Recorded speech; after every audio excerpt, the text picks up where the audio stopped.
Greetings, fellow Earthlings, and welcome to Tales from the Hoop, a podcast dedicated to diving into the weird, wild, and wacky stories from basketball history.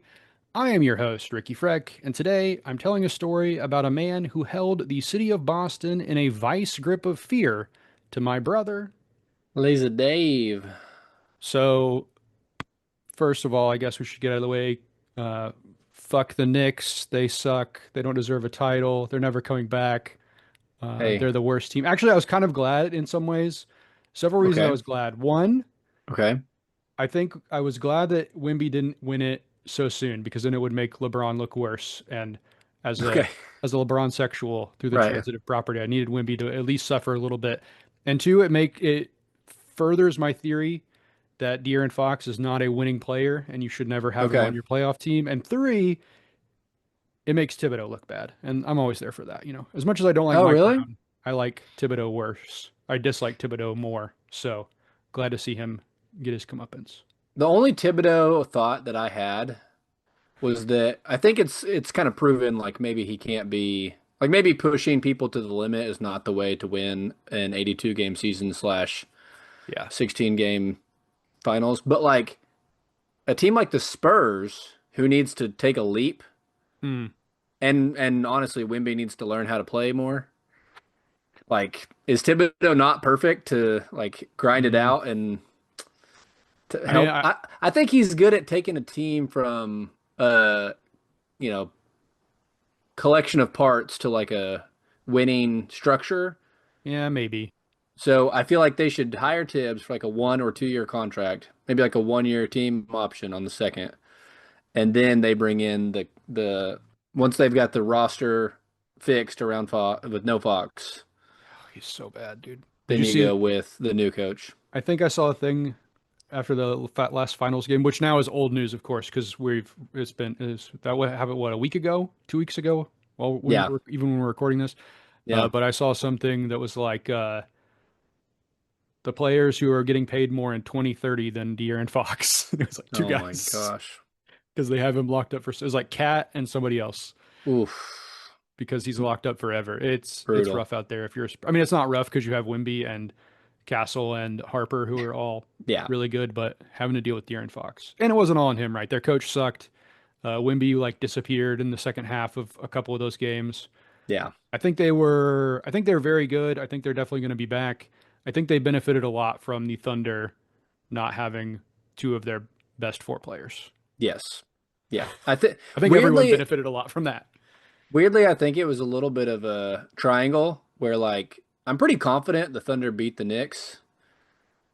I'm pretty I don't know. I don't know if sorry, maybe not pretty confident. I meant like Yeah, I I'm mean thinking if they're all healthy.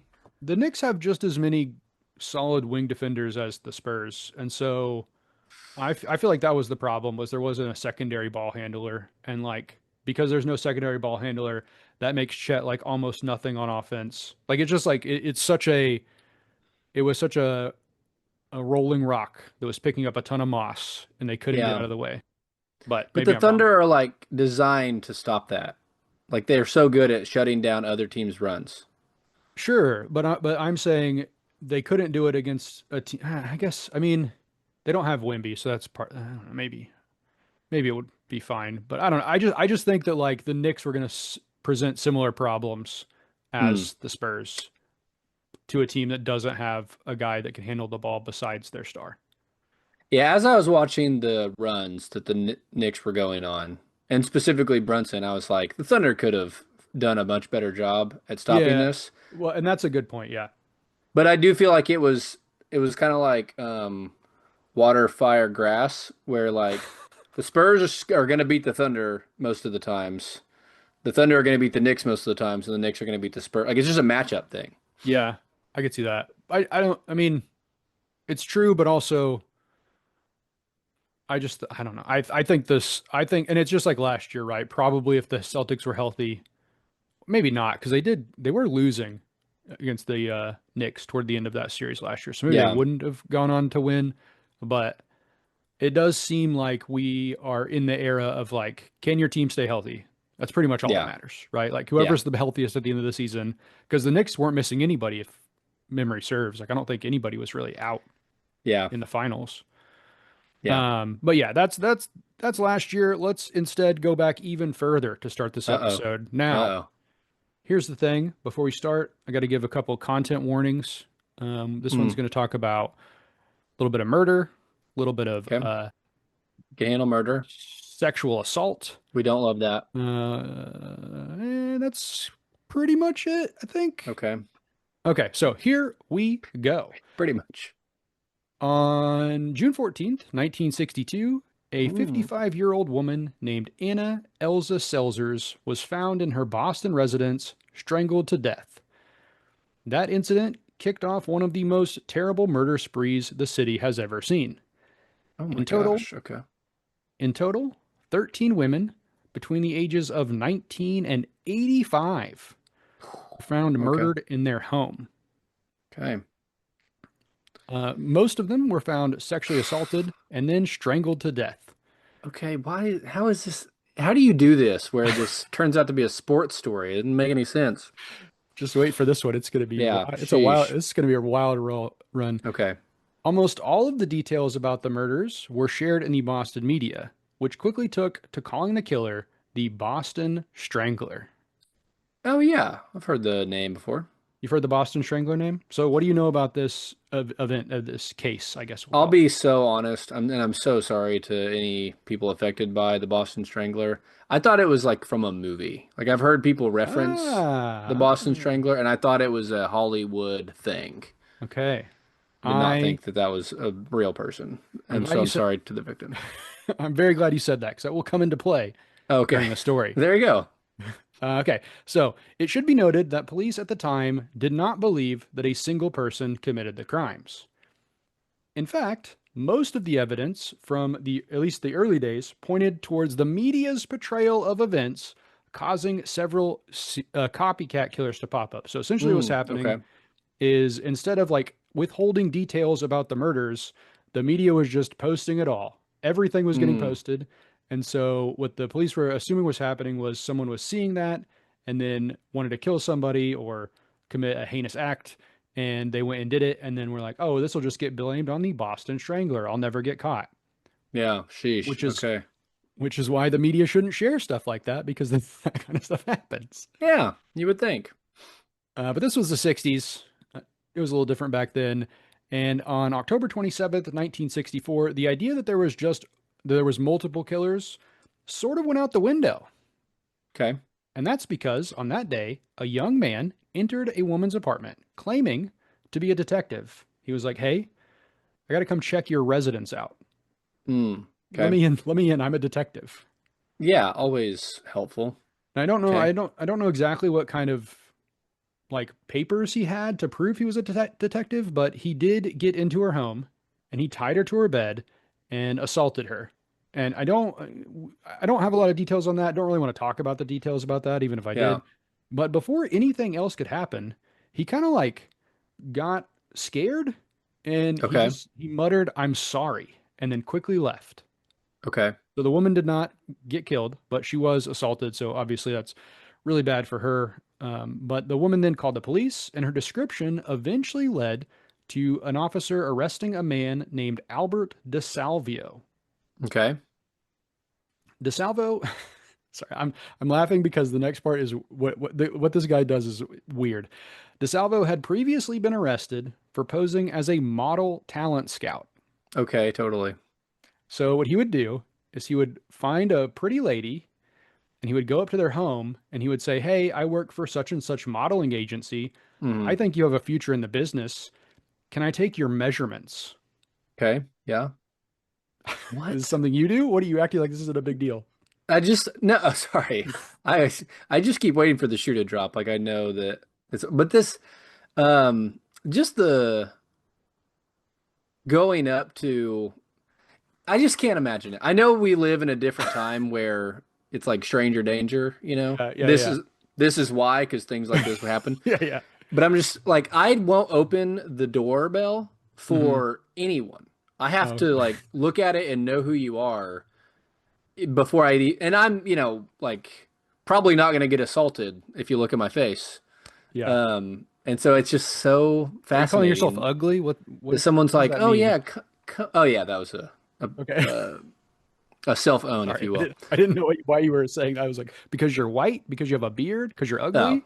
There's a ugly. lot of Yes. potential reasons. A man. Yeah, ugly. But I just can't imagine going, "Oh, I need your measurements." Great. Come on in. Lovely. So he would go into their house and he would take their measurements and then he'd say, "Okay, we'll get back to you." And then he would just leave. Just he didn't. It wasn't like he was like taking photos. Okay. He wasn't like. I mean, I guess he was probably like technically copping a feel, but it wasn't like he was. I don't know what the word to Yeah. use. Like, Sure. I don't want to say really assaulting them, but like Sure. because it was an assault, but it wasn't like obvious. I guess maybe is the word to use. He just was like, "I'm going to come in here and take these women's measurements." Yeah. And so then the police started calling him Which Mr. Measurement. honestly is worse, I think. Like I somehow I know he's gonna come back, that's the point, but ugh. Oh no, he didn't. No, come back. He never came back to those houses. Oh, okay. He just got the nickname Mr. Measurement. Because People he liked to go take measurements. Okay. people thought he was really weird, but also his community called him a great husband and a wonderful father. Okay. Despite even after they learned that he had been doing this, they were like, "Oh well, he's oh it couldn't have been him. He's such a great dad." Blah blah blah. So What in the world? This is so strange. I don't like any of this. he did end up going to jail, and he got out after like relatively quickly. And then he decided he was going to escalate his gimmick. So at this point, he started wearing green pants. He became known. He was no longer Mr. Measurement. Now he was the Green Pants Man. Okay. Even better? I don't know. Which so basically what he would do is he would go to an apartment and he would say, "Hey, uh, by the way, I'm here for maintenance. I got to do maintenance on your house." And he would go inside, and this time he would actually assault the women. So he Hmm. assaulted women, and he got arrested again. So he's in prison, um, and he's talking to a guy named George Nasser. And at this point, he's in. This guy's in prison for what he did to that. Remember, he left. He not he assaulted a woman, and then she got him arrested after he said, "I'm sorry." And Okay. then, so now he's in prison for that. They don't think at this point he is the Boston Strangler. They don't have any idea he's even connected to the Boston Strangler. But he Yeah. starts talking to a guy named George Nasser. Now, do you know anything about George Nasser? That's does he is an athlete or like a coach No, or something? no, definitely Okay. not.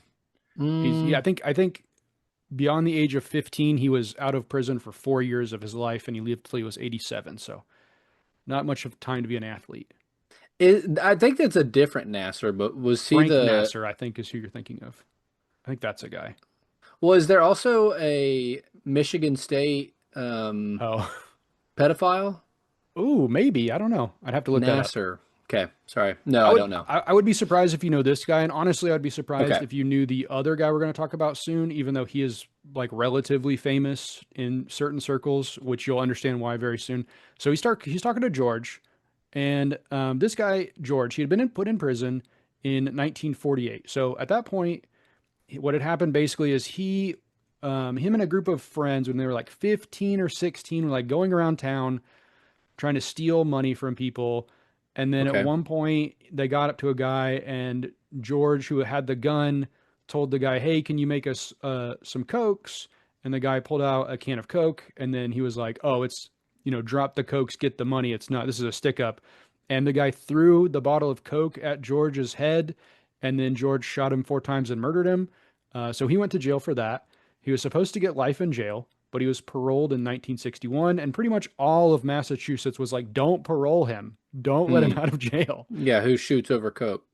And then very soon after, he killed another man at a Texaco gas station in full view of a woman and her 14-year-old daughter. And so he was immediately put back to prison. And him and DeSalvo met at a basically like an asylum for Okay. the criminally insane. And so they're there, they're talking, and privately, without anyone around, DeSalvo tells Nasser that he is in fact the Boston Strangler. Hmm. So Okay. Nasser reports the confession to his attorney, F. Lee Bailey, who I don't think you will know who that is. And in fact, I I did do not know who not. that was before, but Okay. he's like a relatively famous lawyer. He was one of the guys on O.J. Simpson's criminal defense team. He Okay. was there's some other like pretty high profile cases he was involved in. I do want to mention this because it's a fun maybe isn't the right word, but a silly offshoot. He was Okay. involved in the Sam Shepard case.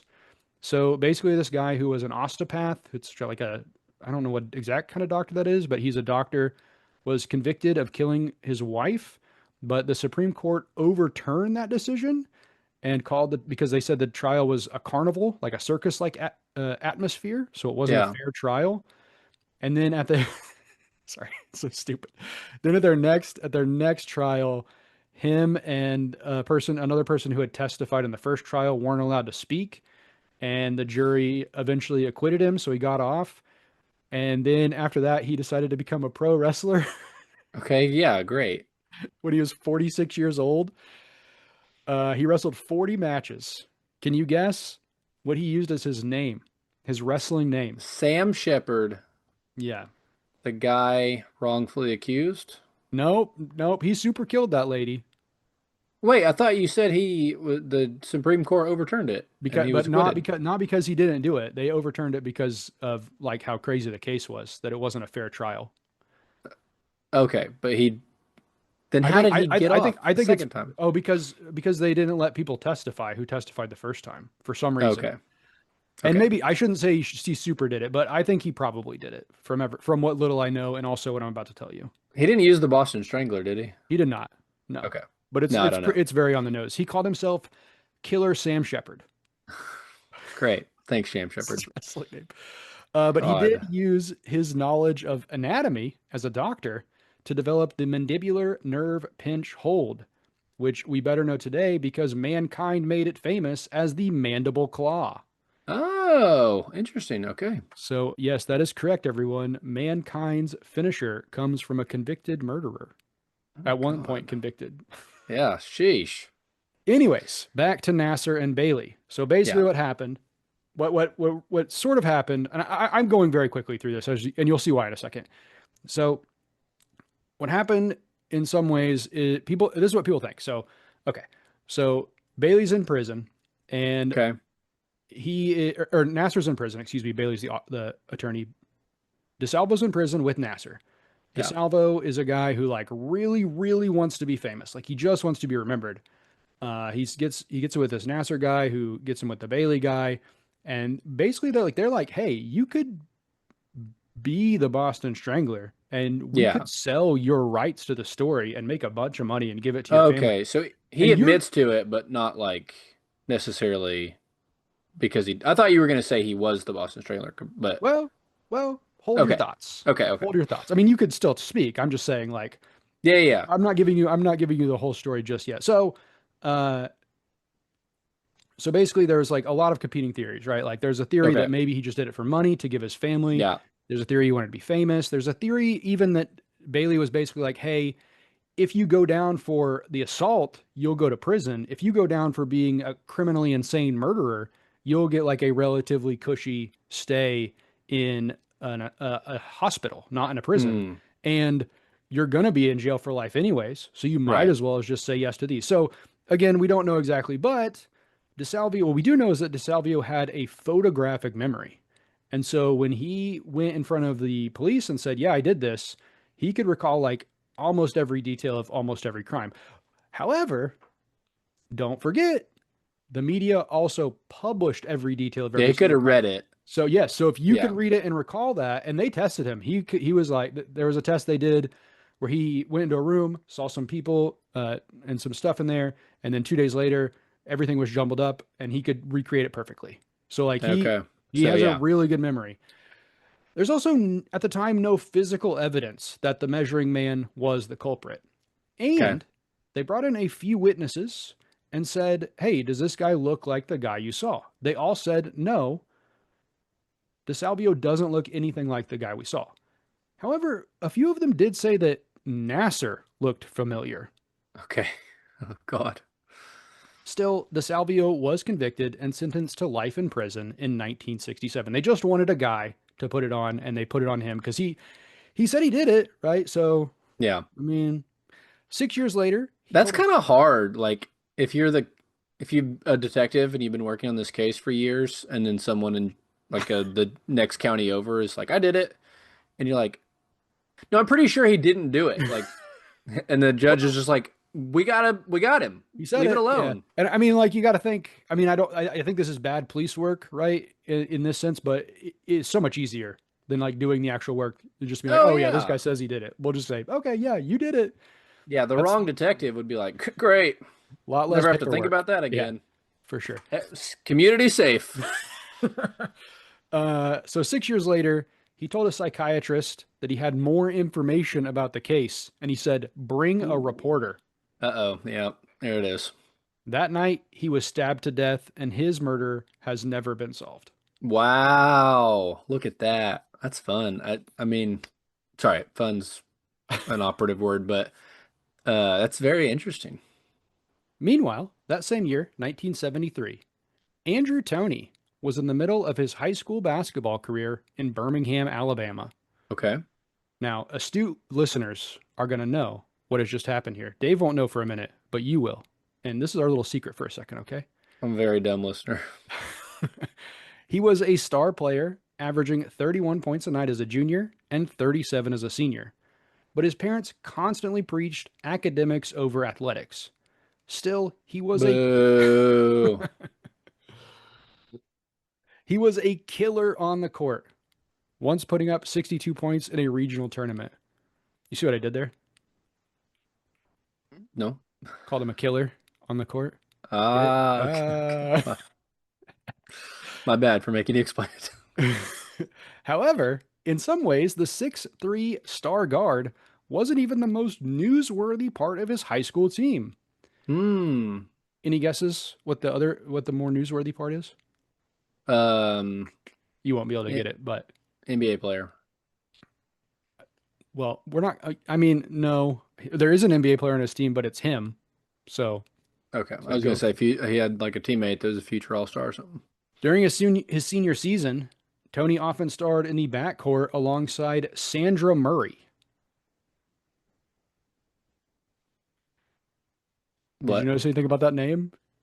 Sandra Murray. It You doesn't have haven't said anything. that name. It doesn't have anything to do with like that you would know who this person is. Okay. But there were almost no girls playing. In fact, she was the first Oh, girl sorry. Okay. Yeah. to play high school boys basketball in Alabama in the 70s. Coach Hansel Gunn told Murray she could play if she got the approval of the rest of the team. So what she did is she went up to Tony and approved herself in like some drills and stuff. And he was like, "Yeah, you can play." And then everyone else just fell in line. So he's playing high school Okay. basketball with a lady, which is pretty cool. Oh, Good yeah. for her. She I didn't put this in the story, but I did was reading about her. She was inducted into the Alabama Hall of Fame in like 2012. So Okay. Very nice. Alabama High School Hall of Fame, I should say. I don't think she really played beyond high school, which is not that surprising given in the 70s. I don't think there were a lot of like opportunities for I women to do feel play. like you could just show up to a small JUCO back then and be like, I played for the boys team. And they'd be like, whoa, Dang. Okay. they wanted you on the boys team? You must be good. So after his high school career, Tony went to what is now the University of Louisiana Lafayette. Okay.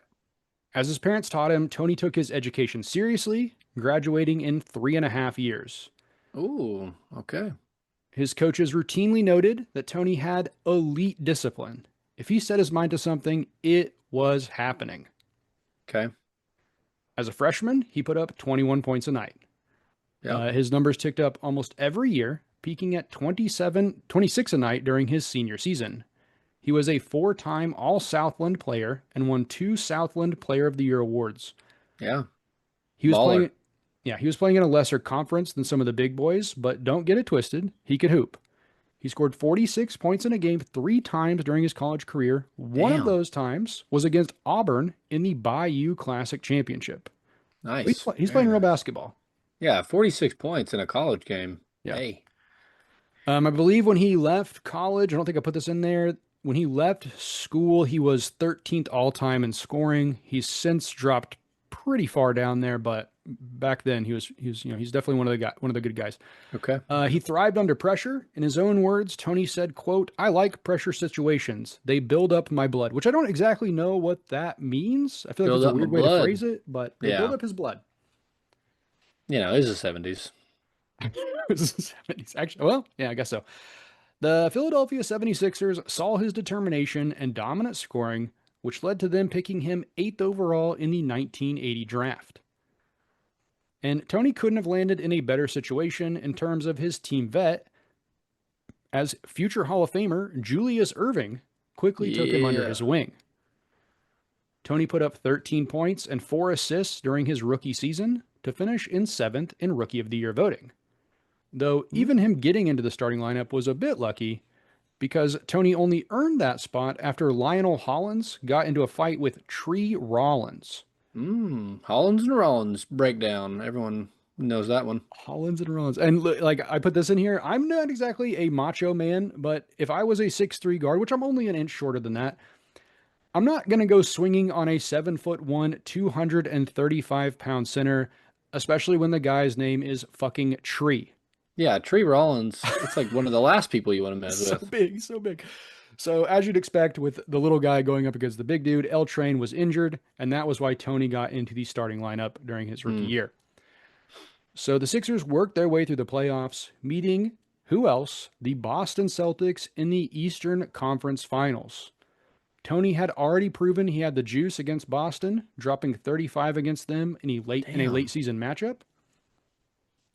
In game 1 in the Garden, Tony put up 26. Then he dropped 35 in game 2. Okay. After the first 4 games, and remember he's a rookie. Yeah, a little Alabama kid. Ooh. After those first 4 games, the Sixers had a 3-1 lead heading back to Boston. Unfortunately, Tony was shut down in the final 2 games, scoring just 17 points total, as the Celtics won the series in 7, en route to a finals win over the Lakers. Yeah, Still, dang. Larry Bird. Larry Bird, there he is. He's here, and he's very good. Very good at basketball, turns out, this Larry Bird guy. Yeah. Tony had established himself as a guy Boston could fear, and the bad news is that, as I mentioned, he was only a rookie. Tony kept playing well in 1982, upping his scoring to 16.5, but that year he mostly came off the bench because I believe Hollins was back in the lineup. I didn't actually write that, so it could have been somebody else, but another guy was the starter at his position. Okay. However, when the Celtics came back around in the Eastern Conference Finals that year, Tony Yep. was ready. Okay. In a game 2 win, he dropped 30 points in a 121 to 113 win. Game 4 was another Tony masterclass, 39 points in a 119 to 94 win. However, all of that was just an appetizer for Game 7. How have I never heard of this guy? This is nuts. Back in the Garden, Boston was at a fever pitch. Another chance at a title was on the line, and the stars showed up.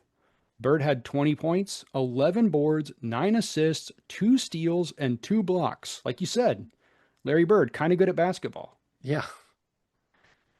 Robert Parrish had 23 and 14.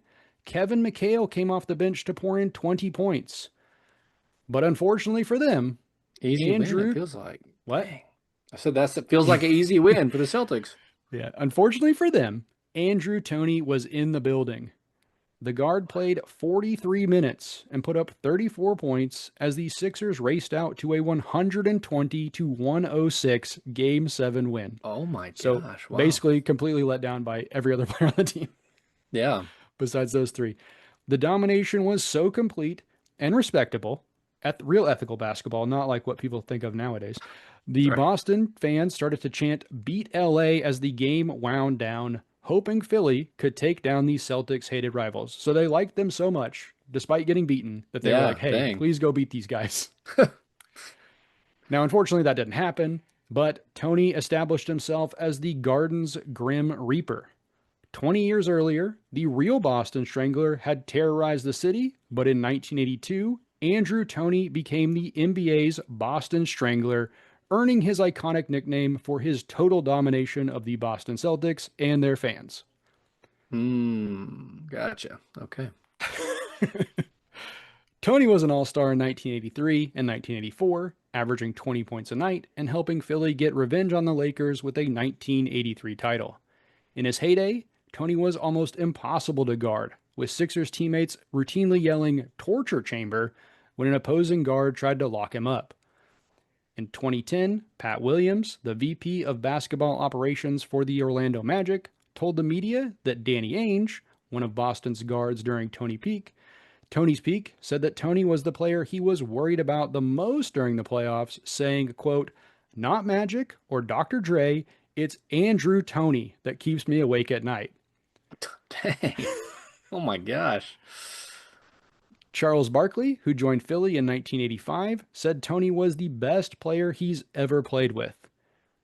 Larry Bird once said that Tony was one of the two shooting guards who scared him the most. The other guy, Michael Jordan.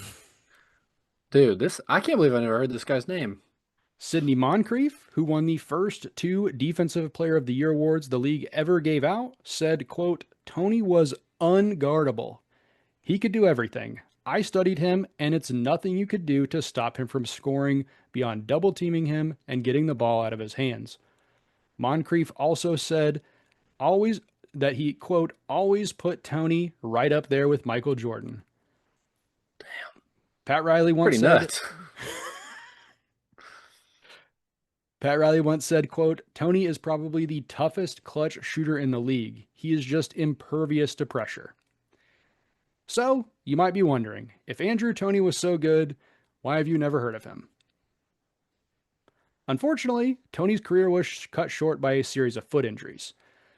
After grabbing a Mm, few MVP votes in 1985, Tony played in just 6 games in 86. And this is where things get weird, okay? okay. Because as we will probably talk about in later episodes, the 80s in the NBA was a haven for people who wanted to snort crack cocaine. Cocaine. People loved cocaine a lot. So Yeah.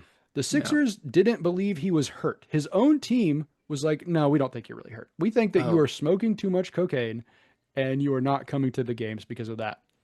okay. Great. So at one point, they got him tested, and their doctor said there were no injuries. But his Oh my private doctor said that he had stress fractures on both of his feet, and he had played the 1985 season on two broken feet. golly. Yeah.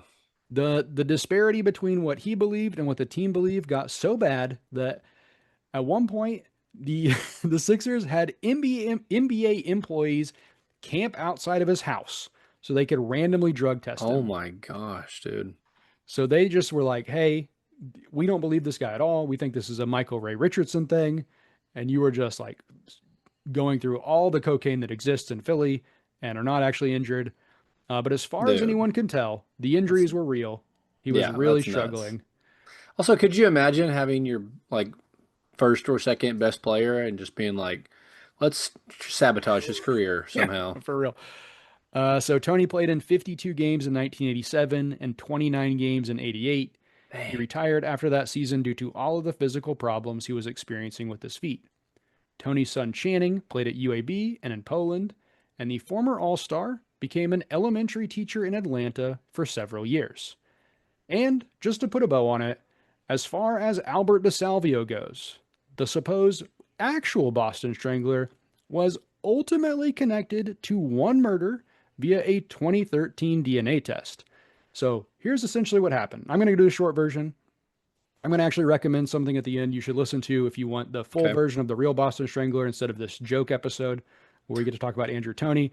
Yeah. Uh, in 2000, the family of the last woman that was murdered uh, wanted to see if it was really DeSalvio. So they dug up her body and they found seminal fluid on her body. They tested it, it did not match DeSalvio's. But then the Boston police revealed stunning twist. What a twist. If not Shyamalan esque. For the Okay. last 50 years, we have been holding in our care a well preserved vial of seminal fluid found on the scene back in the day. So 13 years after they did the first test, they did another test by basically here's what this part's crazy. They did not they followed DeSalvio's grandson or maybe son around and waited until he like threw a water bottle away and then went and got the water bottle and took a sample from that, tested it with DeSalvio. It was a close enough match. They were like, this was probably him. So they dug up his body and then tested his real DNA with the sample of semen they had from 50 years ago. It was a match. So most likely DeSalvio killed, not most likely, he did kill that one woman, the very last woman he killed Okay. her. Yeah. He is a murderer. However, it's very unlikely he killed all 13 women because every police account is like it's not the same person. This is not the same person. It's not the same guy. Yeah. That said, what many people believe happened, and I don't know if I'm not 100% sure on this thing, but I'm just going to put it out there as a Okay. potential theory, is that Nasser, the guy he met in prison, committed most of the murders And then convinced him to and then was like, admit "Hey, to it. you want to be famous? Here's a way to be famous." And he took the rap for it. Then Nasser and Bailey got the money from the proceeds because, as you said, it's been made into several movies. So the story has been sold to Hollywood. They Yeah. made money off of it. And on top of that, remember what I said earlier? One, women were like, oh, this guy does look familiar, right? But then Yeah. two, whenever they find out that he's about to talk about something else about the case, he gets killed. So there is a big Mm. theory that Nasser not only killed those women and then convinced DeSalvio to take the fall, but then later had DeSalvio killed himself while in prison so they didn't uh, expose the conspiracy. But Wow. they're both dead now, so Okay. I guess that there's that. They both died in prison, so I Yeah. guess that's a good ending for their story. Anyways, this is not a Wow. true crime podcast as much as I try to sometimes. So if you want to know the full story, I of course skipped a lot of stuff so we could get to more basketball stuff. Go listen to better shows like the Chilluminati, who recently did a two-part episode on the Boston Strangler, which was fun for me to listen to and be like, oh, I could turn this into an episode of our podcast. I'm not normally a true crime person, but I'm gonna check that one out. That sounds crazy. It's very fun. So yeah, so more people should know about Andrew Toney. I've been looking for a way to talk about more guys that are like, you should just know this guy because Yeah. he was really good and people forget about him. And I thought this was a fun way to present his story. So hopefully you guys had fun as well. It feels a little like Kawhi-esque. Like Kawhi-esque.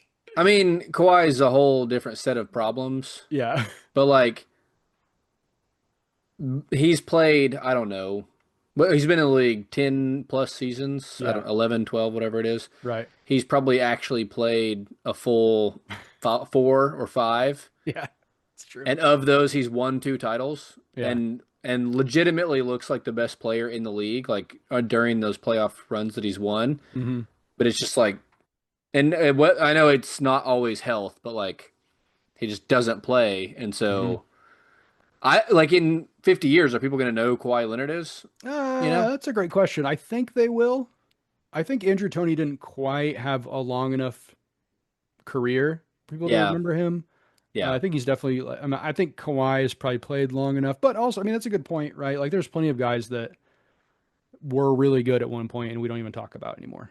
I guess I more mean like I'm just thinking of it because it's now, but I forget that Kawhi like single-handedly won a title on the Raptors. Like, How dare you? it Pascal was just there. yeah, you're right. And OG and Serge. Marc Gasol. That's But not like I just to me he's I guess he's just too much of an anomaly, but like I forget that he exists, and then you go watch a game where he's a killer. Yeah. he drops 40 Hmm. and guards the best player on the other. He could I don't want to say he could guard Wimby, but he could guard like any player at any position like better than most other people in the league. It's nuts how Yeah. I good he mean, is on both sides of the floor. yeah. But then he just doesn't play, and you're like, I forgot he existed. I mean, that's You what know? I mean. I've been seeing people, and this is maybe this is just like a couple of group chats I'm in, but people who are talking about like LeBron needs to retire because he's so old, and I'm like, he still brings it almost every night. Like Yeah, he's still like one of the best players on his team. He might be old, and you might be like, "Oh, I'm mad that he has been around so long," or "Oh, I'm mad." People I've seen a lot. I mean, I don't agree with this, but I've been seeing a lot of people be like, "Oh, he's ruined basketball by like putting power into the hands of players," and I think that's wild. But they're like, I yeah. saw someone that was like, they're ruining dynasties," and I'm like, "What Who is that a bad cares? thing? Do we care Yeah. about that? Is that a bad thing?" But to be fair, it was a Spurs fan who said that, so they kind of probably like, Also, the league ruined dynasties by this stupid apron stuff. yeah. But you know. People don't want to blame the league for anything. They don't want to blame the league I for know. the how the Thunder play. They don't want to blame the league for how James Harden used to play. They don't Yeah. want to blame. They want to blame the players, and that's what makes me mad. I don't. I agree. I don't like how the Thunder play a lot of times, but I don't ever blame SGA for playing the way SGA does because like that's what they're gonna call it. So Right. Like, everybody that's good flops. Like Luca flops, LeBron flops, Brunson flops, Wimby flops. Everybody flops. yeah. As a Thunder fan, I was like, oh, it's not that bad. But then, like, by game 6 or 7, I was like, I don't care if every shot we make is a free throw. I just want to win. And so, like, if you're a player and you're getting the calls, I don't know why you wouldn't do it, You you you know? shouldn't. You shouldn't stop. Yeah. You should not. And it's and then but that's what gets me mad. Is they're like, oh, the Thunder. People are like, the Thunder don't play ethical basketball. It's like, no, that's how the league refs games. Like, Right. don't blame the Thunder for being. And it's so what was really frustrating for me recently, as I was going back and listening to like I think it was 2018, like final or playoff preview or something.